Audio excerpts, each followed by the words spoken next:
전자바이올리니스트 유진박이 친이모를 횡령 혐의로 검찰에 고발한 사실이 알려졌습니다. MBN 보도에 따르면 지난 7일 유진박은 이모가 예금 28억 원을 임의로 사용하는 등 총 56억 원 상당의 미국 내 자산을 허락 없이 관리했다고 주장하며 고발장을 접수했는데요. 검찰은 지난달 이 여성을 소환해 조사를 벌인 것으로 전해졌습니다. 유진박 측은 이모가 유진박의 예금으로 미국에서 연금보험을 가입하고 수익자로 자신과 자녀를 지정하는 등 재산을 돌려주지 않았다는 주장을 펼치고 있는데요. 반면 친이모는 유진박에게 자산관리 권한을 위임받았다는 입장을 보인 것으로 알려졌으나 수차례 연락의 답변은 없었다고 합니다. 한편 1975년생 유진박은 3세부터 바이올린을 시작해 16세에 미국 줄리아드 음악대학에 조기 입학하며 천재 바이올리니스트로 주목받았는데요. 특히 1997년 데뷔 앨범은 100만 장 넘는 판매고를 기록하며 큰 사랑을 받았으나 이후 두 차례 매니저에게 감금과 물리적인 핍박, 사기 등을 당하는 일이 알려지며 대중의 안타까움을 샀었죠. 그는 지난 2021년 TV는 사랑을 19에 출연해 첫 매니저가 공연 수익과 어머니의 땅을 모두 가져갔다. 또 다른 매니저에게도 배신당했다며 눈시울을 붉혔습니다.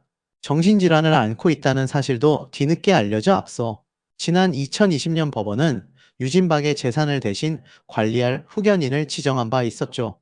이후 유진박은 지난 2021년 제천의 한 떡갈비 집에 2년째 거주 중이라는 근황을 공개하기도 했었습니다. 유진박의 삶을 자세히 들여다보면 참으로 안타까운 일들의 연속이었는데요. 1990년대 최고의 바이올린 연주자로 이름을 알렸던 그가 다시 세간의 화제로 떠오른 때는 2009년 중반이었습니다. 당시 그는 소규모 행사장과 시골 마을의 마을회관, 심지어 유흥업소 등에서 바이올린을 연주하고 있었고 소속사에 의해 착복과 착취를 당하고 있었으며 덧붙여 물리적인 압박까지 당하였다고 하는데요. 어느 땐가부터 그가 오랜 감금 생활로 인하여 정신적으로 큰 고통을 겪고 있다는 루머가 떠돌기 시작하였는데 이것이 사실임이 뉴스에서 보도되었습니다. 사실 그는 예전부터 한국어에 익숙하지 않은 데다 사람들과 대화를 할 때 반말을 사용하거나 어리숙한 말투를 사용하여 자폐증을 앓고 있다고 의심될 만큼 사람됨이 순진하게 여겨졌죠. 한국 사회 속에서 거의 아이와 다름없는 상태를 이용하여 소속사가 그를 함부로 다루며 착복하고 이용하였다는 사실에 분노한 네티즌들은 인터넷 여러 사이트에 소속사의 부당함을 호소하여 유진박 구명 운동을 벌였습니다. 사건 이후 그가 영어로 심경을 토로한 인터뷰에서는 더듬거림이나 어색한 표현 없이 차분하게 자신의 심경을 밝혔는데요. 아마도 한국어가 서툴러 더욱 어리숙하게 보였던 것 같습니다. 물론 유진박이 성격이 순하고 심약한 것이야 사실로 밝혀졌죠. 학창시절에 공부도 잘했고 그만큼 지적 수준이 높은 그가 순진하게 소속사와 매니저에게 이용만 당하고 살았냐며 의아해하는 사람도 많긴 한데 의사나 변호사 같은 고학력 전문직 종사자들 중에서도 사기로 인한 피해자가 나타나는 게 사회의 현실입니다. 지적 수준이나 지능과는 별개로 사회에 대해 어둡다면 충분히 그럴 수 있는데요. 특히 한국어에 서툴며 한국 사회에 대해 어두운 유진박은 더더욱 그럴 수 있으며 연예인, 음악가, 아티스트 등의 직업을 가진 사람들이 의외로 바깥 세상과 단절된 경우가 많아 딱히 이상할 것까지는 없었죠. 그는 양극성장애를 앓고 있었던 만큼 우울감으로 저항 의지를 상실했을 수도 있습니다.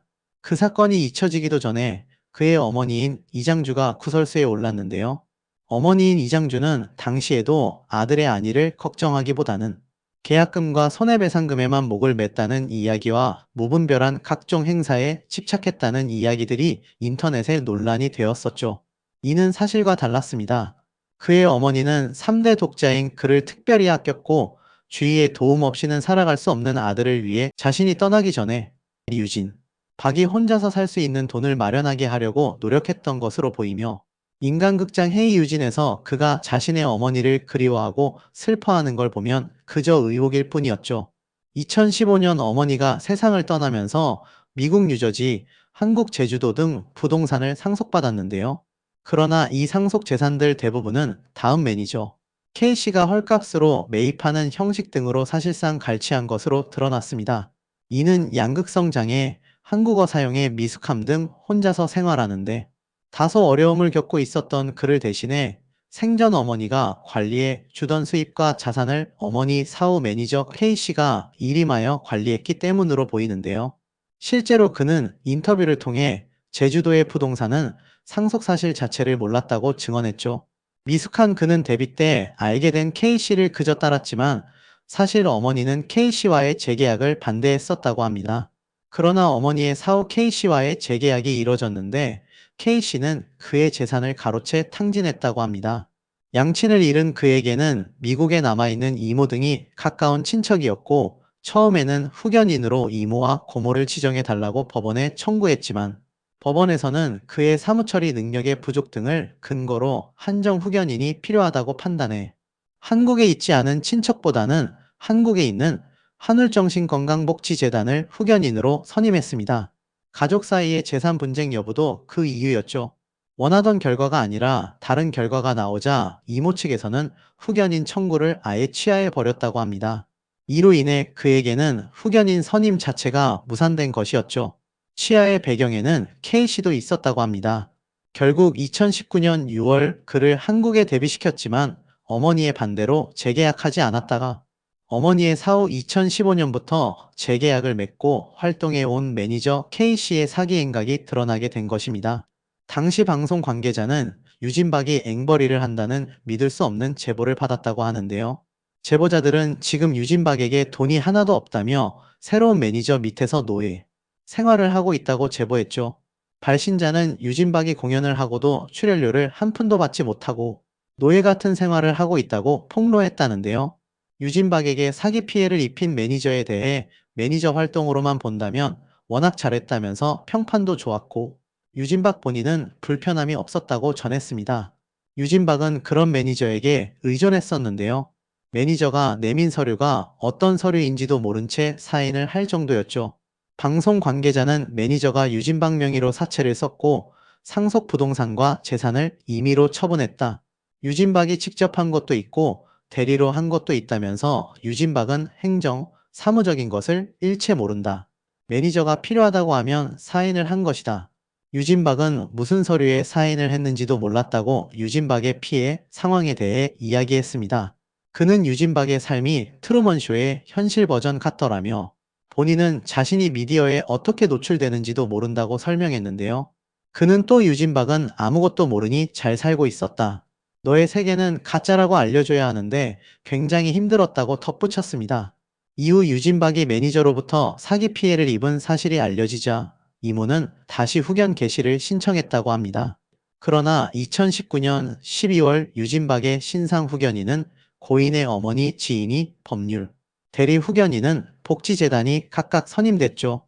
2015년과 2019년 두 번이나 후견인 청구를 신청했던 미국의 친이모가 오늘날 횡령, 고발을 당한 그 장본인이었습니다.